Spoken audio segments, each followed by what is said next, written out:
한창 콧대 높던 PD들이 유일하게 굽히고 다니는 존재가 바로 가왕이었다. 한 시대를 풍미한 옛날 뮤지션을 알아보는 시간, 복고맨입니다. 대한민국의 대중가요는 이분 없으면 설명을 할 수가 없다. 음악가로서 받을 수 있는 칭호는 모두 다 받았다고 보면 되죠. 그래서 저 같은 20대도 조용필의 이름은 모두 압니다. 하지만 저처럼 젊은 사람들은 많이들 왜를 궁금해하거든요. 그래서 이번에는 조용필을 잘 아는 분보다 잘 모르는 분들을 위한 영상을 만들기로 했어요. 대한민국의 독보적인 존재, 가왕 조용필을 지금부터 이 영상을 통해서 알아보도록 하겠습니다. 자, 경기도 화성시에서 태어나셨어요. 학창 시절에 주로 듣던 음악은 비틀즈와 롤링스톤즈, 그리고 벤처스 같은 락앤롤. 그러니까 역시 시작은 락이었던 거죠. 제 세대는 조용필 하면은 트로트나 발라드를 많이들 생각하는데 사실 조용필은 그 시작이 기타리스트였습니다. 비틀즈처럼 곡을 잘 썼으면 좋겠다는 그런 꿈을 꾸던 전형적인 기타 키드. 당시에 시대적 상황이 그랬듯이 가왕도 아버지 반대가 꽤 심했다고 하고요. 이건 꽤 부유한 집안이라서 오히려 더 그랬다고 해요. 아버지와 다른 형제들이 즐기던 건 사냥이었는데 가왕한테는 그런 동물들의 모습이 너무 불쌍해 보이고 안타깝고 뭐 그랬다고 해요. 그러니까 완전히 가족과 취향이 상극이었던 건데 이때 반대를 이겨내기 위해서 결국 가출을 하게 되는 가왕입니다. 그리고 이제 미8군 클럽에서 무대 생활을 하면서 살아가게 되는 거예요. 이 당시 주한미군 무대가 대단치 않게 보일 수도 있어요. 하지만 이때 미8군 무대는 모든 무명 음악가들에게 있어서 꿈과 같은 곳이었다. 이 시절에 한국과 미국의 소득차를 생각해보면 미군에서 자기들 기준으로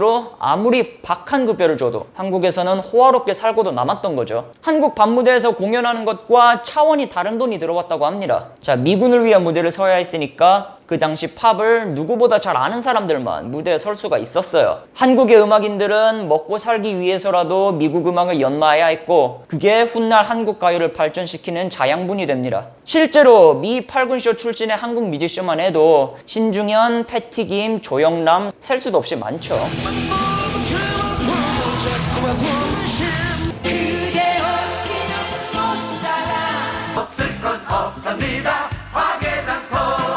가왕도 무명 시절이라고는 하지만 이때 이미 미8군에서 공연을 하던 기타리스트였으니까 그 재능과 노력은 이때 이미 드러났다고 봐도 좋아요. 실제로 본인도 좋은 노래를 한 곡 한 곡 카피할 때마다 국영수에서 느끼지 못한 만족감을 느꼈다고 하기도 했으니까요. 이때 또 원래 보컬이던 베이시스트가 갑자기 군대를 가면서 우연치 않게 보컬까지 도맡게 되고 이 당시에 가왕 목소리나 창법을 들어보면은 지금과는 아예 다른 모습이거든요. 그 목소리의 시작을 보여주는 앨범이 바로 1972년에 나온 조용필 스테레오 히트 앨범이라고 보시면 되겠습니다. 한때 초희귀 음반이기도 했거든요, 이게. 그래도 여기 트랙리스트를 보면은 아무래도 돌아와요 부산항해가 가장 먼저 눈에 띄어요. 가왕을 국민적 스타로 만들어준 국민가요. 이 앨범에 있는 곡은 어쿠스틱 버전이었고 이게 본격적으로 터지게 된 거는 바로 4년 뒤인 1976년입니다.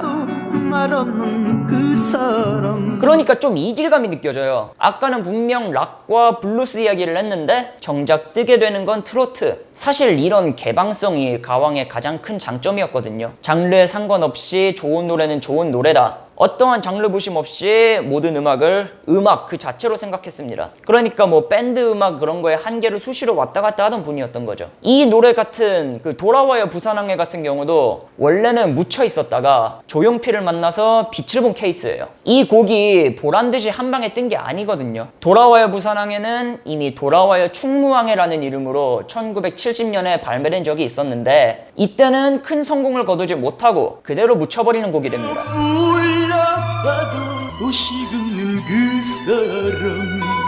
원곡 가수분도 이후에 곧장 입대하고 그러면 대형가 화제 때 유명을 달리하셔서 더욱 그랬죠. 그리고 작곡가 황선우 씨가 이 곡을 너무나 아깝게 여겨서 한 번 더 써먹으려고 한 거예요. 그렇게 찾아간 주인이 가왕 조용필이었고 가왕은 여기에 약간 고고 느낌을 붙여서 또 한 번 부르게 되는 거죠. 가왕의 말을 빌리면 트로트 느낌이 너무 나서 8비트 곡으로 만들어 봤더니 새로운 맛이 났다고 해요. 그렇게 평범하던 노래를 개조하면서 잠재력을 이끌어내는 건데 여기에서 또 가사가 한 번 바뀐 게 그 흥행에 결정적인 영향을 끼치게 됩니다. 목매여 불러 대답 없는 내 형제여. 1970년 버전부터 하나씩 차근차근 들어보시면 노래도 노래지만은 가사도 조금씩 바뀌어요. 1976년 버전과의 가장 큰 차이점이라면 아무래도 님을 찾던 가사가 형제를 찾게 된 건데, 이거는 그 당시 있던 제1동포들의 귀국 행렬을 노린 한 수였죠. 자, 1975년부터 정부가 이산 가족들을 위한 문호를 개방합니다. 이거를 해외 동포 모국 방문 사업이라고 하는데, 이때 징용, 징병 등 피치 못할 이유로 일본에 끌려갔던 제1동포들이 눈물의 가족 상봉을 했어요. 지금의 남북 이산가족 상봉만큼이나 가슴 찡한 순간이었다고 하는데, 이 당시에 60% 넘는 제1교포가 경상도 출신이었거든요. 그러니까 이분들이 입국할 때 부산항으로 입국을 하잖아요. 그 상황과 돌아와요 부산항의 가사를 대입해보면은 눈물이 안 날 수가 없는 거죠. 그리고 다시 헤어진 형제들이 자신들의 혈육을 그리워하면서 이 노래를 부르게 되고, 이 노래가 점점 입소문을 타게 되는 거예요. 자, 국민가수라는 칭호가 단순히 유명해서 붙는 건 아니잖아요. 시대를 대표하고 국민을 대변하면서 모든 세대를 아우르는 삼박자가 갖춰져야 하는데, 돌아와요 부산항에는 그 위대한 업적의 시작이었다고 보시면 될 것 같습니다. 실제로 20세기 한국인들의 삶에 가장 큰 영향을 끼친 노래로 이 노래가 꼽히기도 했죠. 이때부터 스타덤에 오르게 되는 가왕인데, 이 덕에 절연했던 아버지와도 다시 이어지게 되고, 이제 전성기가 오니까 좋을 일만 있을 줄 알았어요. 하지만 스타는 그만큼 무거운 왕관을 써야 합니다. 스타가 된 가왕은 한창 문화계를 휩쓸던 대마초 파동에 연루되고 말아요. 이 당시에 대마초 파동은 워낙 유명한 사건인데, 한국 대중문화사에 있어서 70년대 후반이 텅 비게 된 그런 결정적 사건이었죠. 특히 포크 음악이나 락하던 뮤지션들이 많이 잡혀갔었고, 트로트로 뜬 가왕도 결국에는 과거 혐의가 드러나면서 출연 정지를 받고 맙니다. 이거는 무명이었던 시절에 이미 벌금을 내고 끝낸 일인데, 유명해지니까 그 혐의가 다시 한번 드러난 케이스였어요. 몇 번 폈는데 어지러워서 관뒀다, 지금은 안 핀다는 말은 통하지를 않고, 출연 금지를 받은 가왕은 그대로 은퇴 선언을 해버립니다. 더 이상 사회에 물의를 일으키지 않겠다면서. 그리고 은퇴 공연을 한 날 밤새 술을 마시면서 펑펑 울었다고 하죠. 날개를 펴보지를 못하고 꺾여버리니 그게 그만큼 한스러울 수가 없는 거예요. 자, 생업을 잃은 가왕은 여기저기 두문불출하는데, 대다수의 뮤지션은 이때 고비를 버티지 못하고 그대로 무너집니다. 감이 떨어지고 창작력이 죽으면서 그대로 사라지거나 아니면 밤무대용 가수에서 끝나버리는 건데, 가왕은 이때 또 다른 길을 걷게 돼요. TV를 보다가 우연찮게 미녀 하나를 듣게 되는 거죠. 근데 세상에 저런 음악이 있구나, 이거를 깨닫고 거기에 팍 꽂혀버리는 거예요. 그래서 바로 그 다음날부터 그 미녀를 될 수 있는 대로 공부하게 되고, 전국에 있는 모든 음반은 다 구했다고 하는데, 이런 관심은 곧 또 다른 미녀, 나아가서 국악 전체로 확대가 됩니다. 이때 판소리를 따라하면서 그 창법에도 변화를 주는데, 이런 과정에서 날달걀을 깨먹기도 하고 소금을 집어넣어 보기도 했대요. 이건 말 그대로 그 옛날에 그 원시적인 방법들이 아직도 성행을 할 때 해본 방법들이었던 거고, 어쨌든 말 그대로 피나는 노력의 결과인 거죠. 이때부터 탁성이 강해지고 우리가 흔히 아는 가왕의 목소리가 완성이 됩니다. 사실 이때 득음을 했다고 봐도 무리가 아니에요. 그렇게 이제 가왕은 세련된 동시에 한국적인 국악과 양악을 모두 통달한 가수가 된 거예요. 이제 방송만 나올 수 있다면 더할 나위가 없다. 그리고 마침내 1979년 가왕의 출연 금지 조치가 해제됩니다. 출연 금지가 해제되자마자 걸려오는 건 어떤 라디오 PD의 전화, 드라마 주제가 만들 사람이 펑크를 냈는데 누가 쓰는 게 좋겠냐고 묻죠. 가왕은 이때라 싶어서 내가 써보겠다고 하고, PD는 그런 가왕의 말을 믿고 가사를 넘겨줍니다. 가왕은 전설의 시작점이 되는 곡을 쓰죠. 가왕이 나이 30에 다시 날개를 펴게 되는 순간이었어요.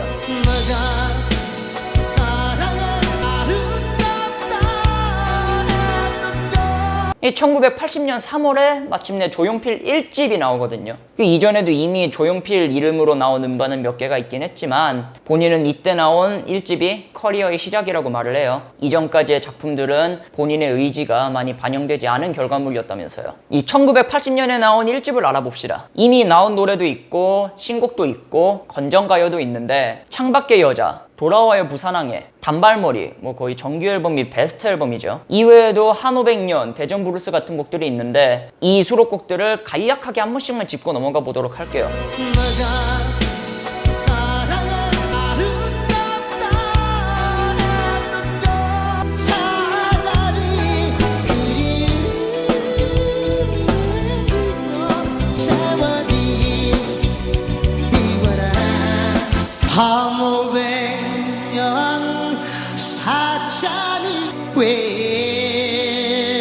왼성와 붙잡아도 우리 친 창밖의 여자는 아까 1편에서 언급했던 가왕의 라디오 주제가 이거 하나로 드라마가 연장 방영됐다는 전설 같은 일화가 있죠. 가사가 정말 한편의 시 같은데 가왕의 목소리는 그 애절함을 더욱 쥐어 짜내는 그런 맛이 있어요. 그러니까 여기서 또 그 갈고 닦은 탁성을 보여주는 거죠. 가사도 그렇고 목소리도 그렇고 노래가 정말 한스럽다는 느낌을 많이 줍니다. 여러분이 80년대 노래를 듣는데 이와 비슷하게 한스러운 노래들을 듣게 된다면 그건 다 가왕의 영향 때문일 거예요. 자, 이것만 보면은 발라드에 특화된 것 같은데 또 다른 히트곡 단발머리는 이와 정반대의 모습을 보여줘요. 똑같이 누구를 그리워하는 가사인데 느낌이 아예 다르거든요. 영화 택시운전사에서도 단발머리는 즐거움과 희망의 상징으로 등장하잖아요. 사건이 터지기 전에 밝고 그런 희망찬 그런 분위기를 전달하기 위해서. 자, 1980년은 정권이 급작스럽게 바뀌는 대격변의 시기였습니다. 그러니까 새로운 시대의 명과 암을 가왕이 모두 보여줬다는 해석이 가능한 거예요. 실제로도 인터뷰에서 그런 비슷한 말을 하셨는데 창밖의 여자가 과거와 기존 세대의 갈망을 대변한다면 단발머리는 이제부터 시작될 미래와 다음 세대의 갈망을 담으려고 했다. 이런 말이 있었죠. 이 두 곡은 모두 당시로서는 생소했던 신디사이저를 사용했었고 그래서 더욱 신선하게 다가왔어요. 한국적이면서도 이국적인 그다음에 익숙한 동시에 신선한 뭐 그런 느낌이 아니었을까 싶은데 이 두 곡 중에서도 특히 밝은 분위기 그리고 소녀를 찾는 단발머리의 인기가 젊은 층에게서 많았다고 하죠. 그리고 한 500년은 출연 금지 시절에 가왕에 푹 빠졌던 바로 그 미녀곡 본인의 팬심이 그대로 들어간 트랙입니다. 여기서 가왕의 목소리를 듣다 보면은 그 커버 범위가 얼마나 넓은지 알 수가 있어요. 이후에도 미녀 메들리 같은 걸 본인 앨범에 넣으면서 식지 않는 덕심 그러니까 미녀 사랑을 보여주는데 또 다른 한국적인 곡으로는 대전 브루스 같은 곡이 있고요. 이거는 블루스 느낌이 물씬 나는 트로트에 가깝습니다. 그러니까 한마디로 이 앨범에는 모든 장르가 다 있는 거예요. 대한민국 최초의 밀리언셀러 이 한마디로 모든 게 설명되지 않을까 싶어요. 이 앨범으로 소위 말하는 오빠 부대도 조직이 되고 가왕은 대중가수를 넘어선 아이돌의 위치에 오릅니다. 그리고 10년에 걸쳐서 완전히 초월적인 존재가 돼요. 지구레코드와 계약을 하면서 조용필이 10년간 10장의 음반 발매 계약을 맺었거든요. 좋으나 싫으나 1년에 한 장씩은 꼭 내야 했던 건데 이 시절의 가왕의 위상을 제가 어떻게 설명할 수 있을지 잘 모르겠어요. 그래도 간략하게 설명을 해보자면 KBS가 가왕의 독주를 막으려고 가요 프로 1위에 5주 제한을 뒀다. 그리고 한창 콧대 높던 PD들이 유일하게 굽히고 다니는 존재가 바로 가왕이었다. 그대는 왜 촛불을 켜셨나요?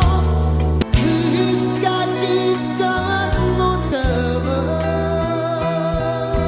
엄마야 나는 왜 갑자기 보고 싶지 못 찾겠다 깨꼬리 아쉬운데 사랑일까 작가일까 아직만 나는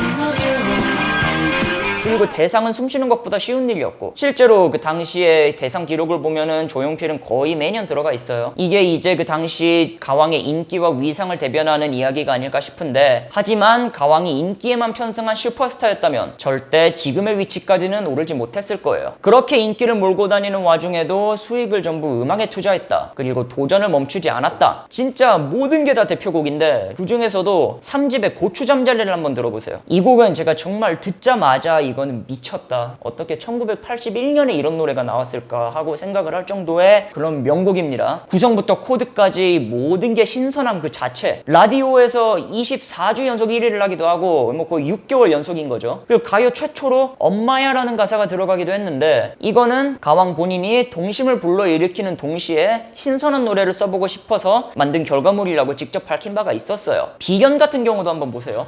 기도하는 사랑의 손길로 봉하는 숨과 가슴이 기도하는 뒤에 나오는 그 잠깐의 공백 그리고 깍 하는 함성. 가왕은 이 공백도 임팩트를 만들기 위해서 의도한 부분이라고 말했습니다. 그러니까 결국에는 기도하는 뒤에 나오는 깍 하는 함성이 그 노래보다 더 유명해졌잖아요. 그러니까 젊은 여러분이 아주머니랑 노래방 갈 일이 있으면은 1순위로 비견을 한번 불러보세요. 기도하는 하고 깍 같이 해주면은 그날 노래방의 주인공은 당신입니다. 제가 경험해봐서 알아요. 이때까지로 사실 노래들이 좀 성인 취향이었는데 그것도 시간이 지나면서 젊게 변하게 되죠. 특히나 저는 조용필 하면 뽕필을 떠올리는 분들한테 7집을 추천드리고 싶어요. 제가 1집과 함께 베스트로 꼽는 조용필 앨범 중 하나인데 이 앨범을 들으시면은 가왕이 얼마나 초월적인 인물인지 아실 수 있을 거라고 생각합니다. 1년에 하나씩 앨범을 내고 방송 스케줄로 눈코 뜰 새 없는데 음악은 새끈함에 극을 달려요. 뉴웨이브 시류를 반영해서 완전히 탈바꿈한 앨범이 되죠. 조용필을 무시하던 신세대가 순식간에 고개를 조아린 앨범.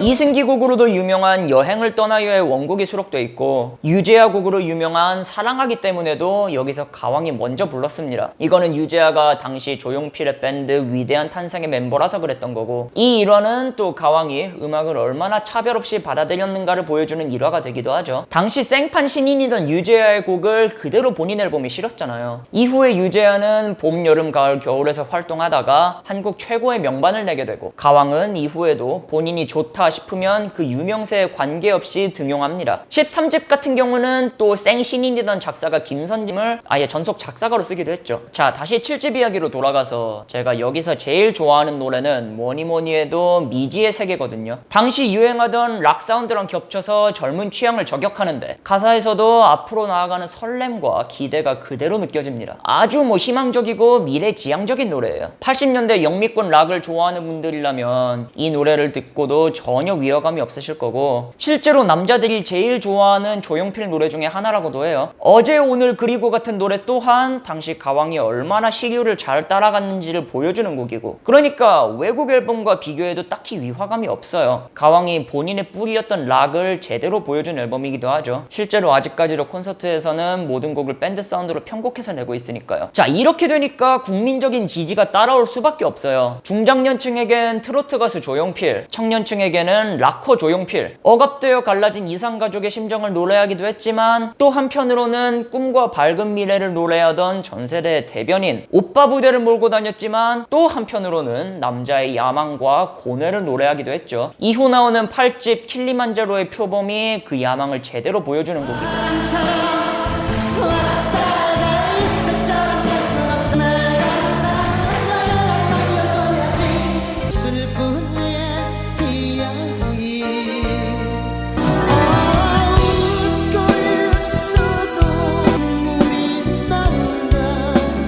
이거는 지금 우리 세대도 다 이름은 들어본 노래잖아요. 막 예능에서도 쓰이고 밈으로도 많이 쓰여서 요즘은 약간 코믹한 느낌도 있는데 근데 가사랑 같이 보시면은 이게 좀 짠해요. 내가 지금 이 세상을 살고 있는 것은 21세기가 간절히 나를 원했기 때문이야. 이러면 세상에 지쳐 살다가도 이 가사를 들으면은 벌떡 일어나게 되는 거예요. 가왕의 노래를 보면 가사들이 대체로 다 서정적이에요. 그래서 가왕이 가진 그 특유의 구슬픈 목소리 그리고 그 비유적인 가사가 합쳐져서 한국적 정서의 극한이라는 말을 듣기도 하죠. 이런 모든 요소가 겹쳐져서 결국 조용필이라는 가수는 인기로나 정서적으로나 대한민국을 누구보다 잘 대표할 수 있는 가수가 된 거예요. 제가 몇 곡만 추려서 이 영상에 넣었는데 그럼에도 불구하고 잘린 곡이 산더미거든요. 두터운 팬층을 등에 업고 음악적 한계를 마음껏 확장해서 팬층을 넓히는 그런 선순환이 반복됐는데 이런 선순환은 다 가왕이 본인의 수익을 더 나은 음악에 투자해서 가능한 일이었어요. 음악 관련해서는 절대 돈을 아끼지 않았는데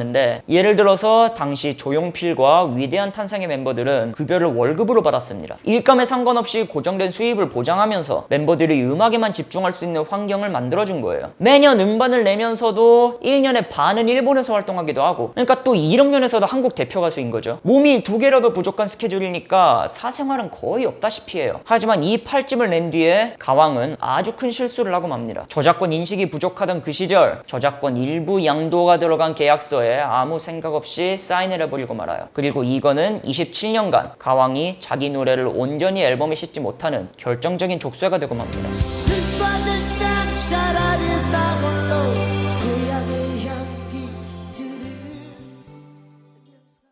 이 시절의 가왕은 일본에서도 활발하게 활동하고 최고의 가수들만 나간다는 홍백가 앞전에 4년 연속 출전하시기도 하죠. 그 당시 부도칸에서 공연한 거 하나로 이 인기를 입증하기엔 충분하다고 생각해요. 뭐 돌아와요 부사랑해, 그리고 추억의 미야 같은 곡들로 골든디스크를 가져가기도 했고, 이런 히트 때문에 일본에서는 좀 더 엔카 가수 느낌에 가깝기도 하거든요. 가왕의 홍백전 연속 출전 기록이 끊긴 게 1990년인데 그렇다면 이때 한국에서는 어떤 활동을 하고 있었는지 한번 알아보도록 합시다. 8집을 낸 이후에 맨날 대상만 타던 가왕이 수상 포기 선언을 해요. 이때부터는 조금씩 가요계와 멀어지고 조용필 그 자체가 된 거죠. 이거는 이제 나는 상을 받지 않을 테니 후배들을 좀 더 키워주라는 의도가 깊게 깔려 있었고, 더 이상 인기에 연연하는 사람이 되지 않겠다는 선언과도 같았어요. 그리고 이제 좀 지나서 90년대 초에는 TV 출연까지 포기하면서 완전히 초월적인 존재로 등극을 하게 되죠. 자, 이후 나오는 또 하나의 명반이 바로 88년에 나온 조용필 10집인데 이 시기 가왕의 디스코그래피를 보면은 약간 퐁당퐁당 느낌이 있습니다. 이게 무슨 말이냐면 1년에 하나씩 앨범을 내야 했던 가왕이 선택과 집중을 하게 되면서 앨범에서 약간 힘 차이가 났단 말이죠. 실제로 6집에서는 가왕의 작곡이 하나밖에 없는데 명반으로 꼽히는 7집에는 자작곡이 8곡이나 들어가요. 이후 8집에서는 본인 작곡이 없고 9집에서도 딱 2곡만 들어갔다가 10집에서는 아예 전곡을 자작곡으로 채우게 돼요.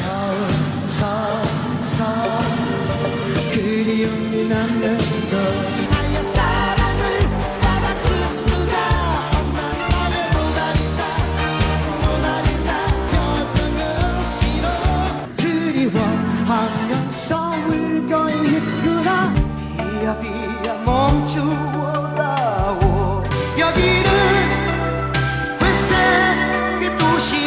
88년 하면 떠오르는 건 역시 88 올림픽이잖아요. 전국이 기대로 들떠있던 시기인데 이 앨범에는 역시나 서울에 관련된 곡이 2개나 들어있습니다. 근데 노래를 들어보면 이게 막 결코 희망차거나 기쁜 노래가 아니에요. 일례로 서울의 가사를 보면 내 인생에 영원히 남을 화려한 축제여 눈물 속에서 멀어져가는 그대라는 구절이 있어요. 그러니까 가왕은 올림픽이 아닌 그 이후 화려하게 멀어져가는 올림픽에 초점을 맞춘 거죠. 하지만 또 다른 수록곡 서울 1987년을 들어보면 그냥 앨범 전체적으로 서울의 이면을 조명하려 했다는 생각도 듭니다. 1987년 서울, 시민들은 투쟁하여서 대한민국의 민주화의 열매를 가져오는데 이거는 당시 곡 가사가 몇 번이나 빠꾸를 먹어서 몇 번을 고쳐 쓴 가사라는 썰도 있어요. 이 곡까지 같이 들어보면은 가왕이 나름대로 대중가요가 허용하는 선에서 사회적인 메시지를 던지려 했다는 게 드러나게 되죠. 또 다른 수록곡인 회색의 도시까지 들어보면은 그 의도가 더욱 명확해져요. 그래서 이거는 앨범 전체적으로 분위기가 좀 슬픕니다. 단순히 슬프다기보다는 약간 아련한 느낌? 이 앨범의 또 다른 대표곡 모나리자가 그나마 가장 신나는 곡일 건데 이것도 장조가 아닌 단조거든요. 이후 10집 파트 2로 이름 붙여진 사실상의 11집을 내게 되고 마침내 지구레코드와의 인연을 끝내게 되는 가왕이에요. 여기에도 뭐 큐 같은 대표곡이 있고 자그마치 20분에 달하는 대곡도 있고 뭐 그렇죠.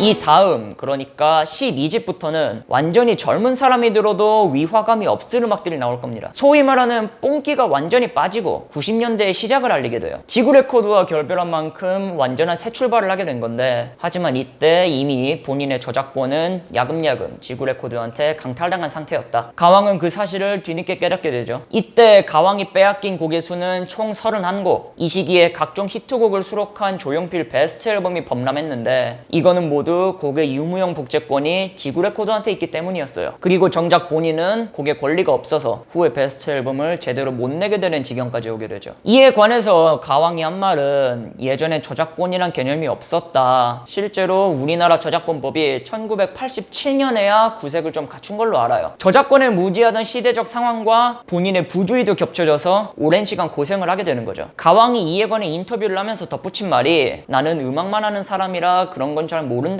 말이었는데 그래서인지 지구레코드와의 결별 그리고 법정 싸움 이외에도 음반은 쉴 새 없이 계속 나오게 됩니다. 엘튼 존 얘기할 때도 비슷하게 설명을 드린 것 같은데 이분은 진짜 살면서 숨만 쉬고 음악만 한 분이에요. 이후에 12집 그러니까 90년대부터는 더 이상 계약에 얽매이지 않기 때문에 조금 더 편하게 음악 활동을 할 수 있게 되죠. 시대가 변하고 음악도 변하고 유행도 변하는 시기. 그래서 매 앨범마다 변화하는 모습을 엿볼 수 있는데 그 변화가 어떤 거였는지 한번 알아보도록 할게요. 미워할 수 없는 그댈 지우라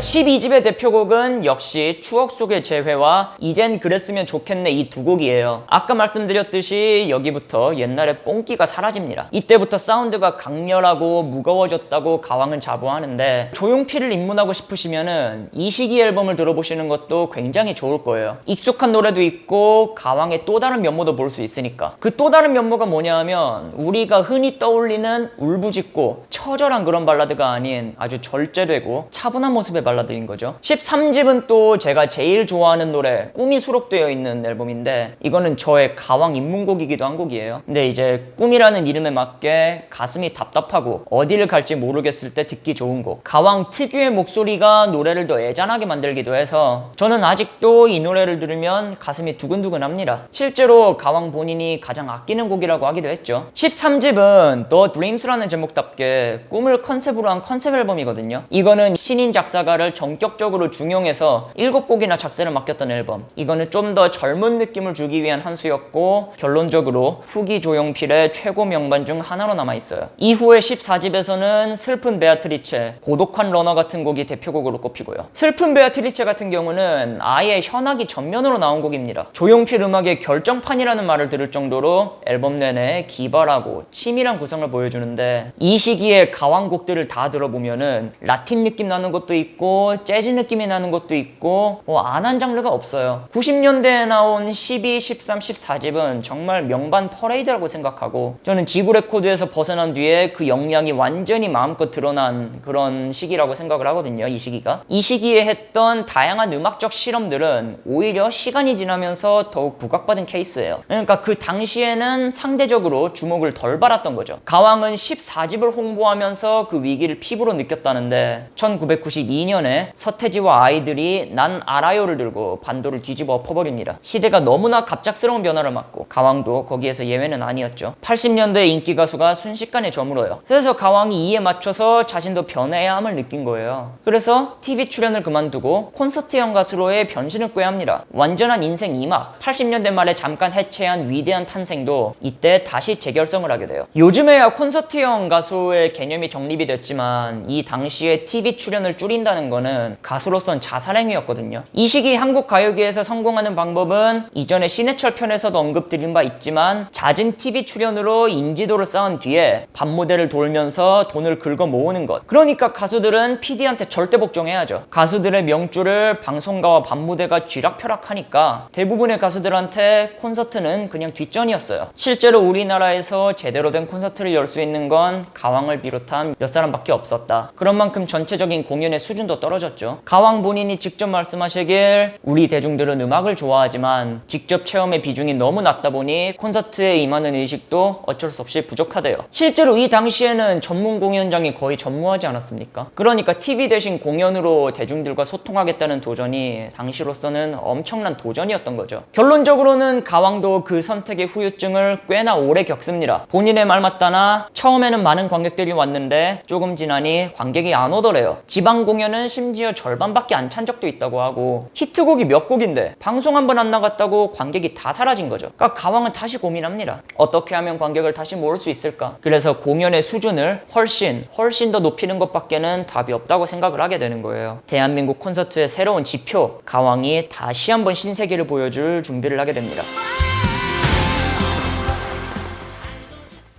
사실 가왕은 1980년대부터 콘서트에 관련한 기록을 상당히 많이 세웠거든요. 한국 최초의 미국 카네기홀 공연, 일본 부도칸 공연도 그렇고 전국 투어도 많이 했었어요. 마지막 TV 출연을 하던 1993년에는 해운대에서 10만 관객을 동원하기로 했죠. 그러나 완전한 콘서트형 가수로의 변신 이후 그 기록은 더욱 화려해집니다. 그 기록을 간략하게 한번 살펴보도록 할게요. 국내외 통틀어 잠실 주경기장 최다 공연, 국내 최초이자 사실상 마지막인 전국 월드컵 경기장 투어, 대중가수 최초의 예술의 전당 공연, 국내 최단기간 최다 관객 동원 기록, 국내 최초 무빙 스테이지 도입, 국내 최초의 7.2 서라운드 콘서트 등등 한국에서 콘서트 문화가 자리 잡는데 상당한 역할을 하셨죠. 특히나 대형 공연에서 보여주는 화려한 무대 장치나 효과는 해외 공연 뺨따구를 양쪽으로 후리는 수준이에요. 가왕은 콘서트를 모든 기술이 집약된 종합예술이라고 했습니다. 그러니까 콘서트를 돈벌이 이상의 예술로 여긴 건데 그래서 여러모로 대한민국 공연 문화의 선구자로 봐도 좋다. 합니다. 실제로 본인은 1990년대 후반부터 자신의 공연이 회복세를 탔고 2000년대 들어서야 완전히 자신이 콘서트형 가수로서의 꿈을 이뤘다고 얘기를 했어요. 그리고 콘서트 문화 형성에 일조한 게 5년 연속 가수왕을 탄 것보다도 보람차다고 또 이야기했죠. 이렇게 공연 활동에 집중하면서 앨범 발매 주기는 자연스럽게 늦춰지고 이후 지금까지 겨우 5개의 앨범을 더 내게 돼요. 20세기에 나온 거 3개, 그리고 21세기에 나온 거 2개. 20세기에 나온 3개의 앨범은 사실 이전의 성공과 비교하면 상업적으로는 초라한 편인데, 이게 뭐 TV에 안 나오는 탓도 있었고 아무래도 시대의 변화에 따라 어쩔 수 없는 점도 있었죠.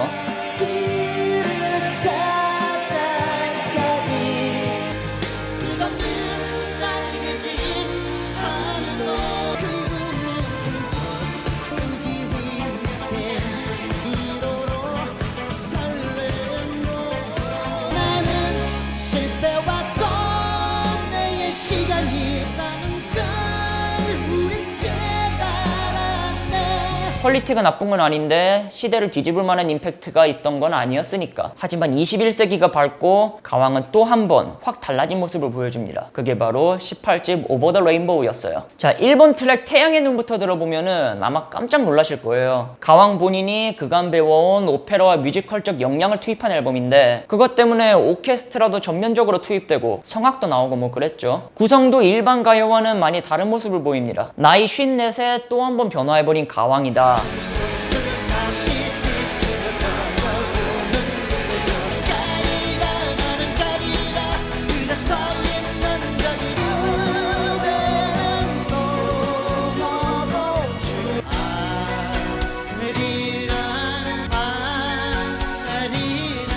제가 제일 좋아하는 앨범 중 하나가 또 바로 이 18집이거든요. 국악으로 웅장하던 가왕이 이제는 정반대의 모습으로 웅장해진 거라서 그거를 비교하는 맛이 있어요. 근데 또 마지막 곡 꿈의 아리랑은 그런 사운드에 한국의 정서를 녹였습니다. 이건 후에 평양 공연에서 마지막 곡으로 부르기도 했고, 희망찬 가사가 마치 남북 평화와 통일을 의미하는 것 같았죠. 자, 이 변화를 보시면 아시겠지만 80년대 이후의 가왕은 완전히 하고 싶은 걸 다 했어요. 결국 이런 개척 정신과 새로운 시도가 또 한 번 국민 가수로서의 면모를 보여줬다고 봐도 무방한 거죠. 흥행이 안 되더라도 끊임없이 새로운 걸 추구한 건데, 이분이 돈에 통달한 분이라는 거는 기부 내역에서도 많이 드러납니다. 포브스 선정 아시아의 기부 영웅 48인, 매년 3억 원씩 기부, 2003년 아내와 사별한 이후에는 유산 24억 원을 모두 심장병 어린이를 위해 기부하는 등등 확인된 금액만 이미 수십억에 달하거든요. 한센병 환자들을 위한 소록도 공연에 참석하고서 내년에 또 오겠다는 약속을 한 뒤 실제로 내년에 다시 왔던 가수는 또 가왕이 유일했다고 해요. 하지만 음악할 때만큼은 그 아우라 그대로 항상 완벽을 추구하면서 마스터링을 몇 번이나 하는 경우도 흔하다고 하죠. 21세기 들어서는 노래를 위해 금주 금연까지 하게 됐고, 본인은 계약에 얽매여서 1년에 하나씩 계속 앨범을 냈던 80년대가 지금 생각하면 너무 후회된대요. 빼고 싶은 노래도 많고 바꾸고 싶은 노래도 많고, 그래서 19집의 발매는 하염없이 미뤄지고 본인 말로는 10년 내내 만들어도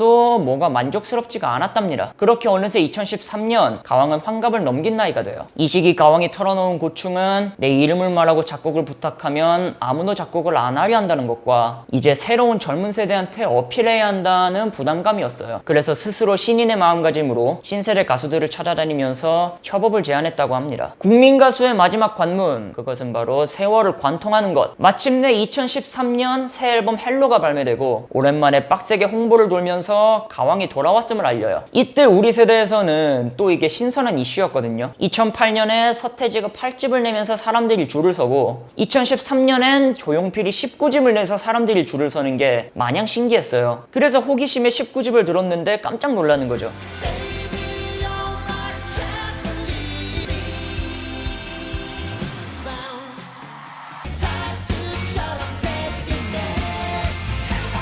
꿈속으로